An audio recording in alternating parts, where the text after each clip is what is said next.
أعوذ بالله من الشيطان الرجيم. بسم الله الرحمن الرحيم. الحاقة ما الحاقة وما أدراك ما الحاقة. كذبت ثمود وعاد بالقارية.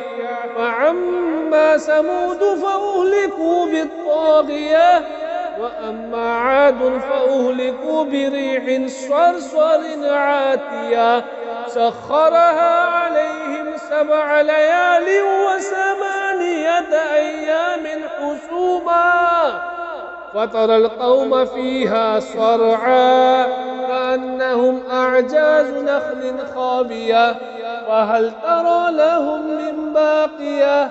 وجاء فرعون ومن قبله والمؤتفكات بالخاطئة فعصوا رسول ربهم فأخذهم أخذة رابية. إنا لما طغى الماء حملناكم في الجارية لنجعلها لكم تذكرة وتعيها أذن واعية.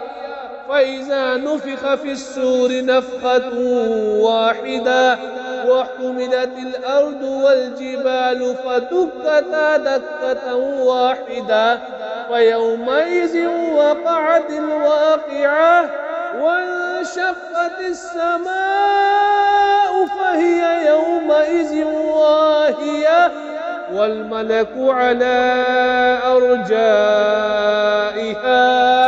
ويحمل عرش ربك فوقهم يومئذ 8. يومئذ تعرضون لا تخفى منكم خافية. فأما من أوتي كتابه بيمينه فيقولون هاؤم اقرءوا كتابيه إني ظننت أني ملاق حسابيه، فهو في عيشة راضية في جنة عالية قطوفها دانية. كلوا واشربوا هنيئا بما أسلفتم في الأيام الخالية. وأما من أوتي كتابه بشماله فيقول يا ليتني لم أوت كتابيه ولم أدر ما حسابيه، يا ليتها كانت القاضية ما أغنى عني ماليه هلك عني سلطانيه.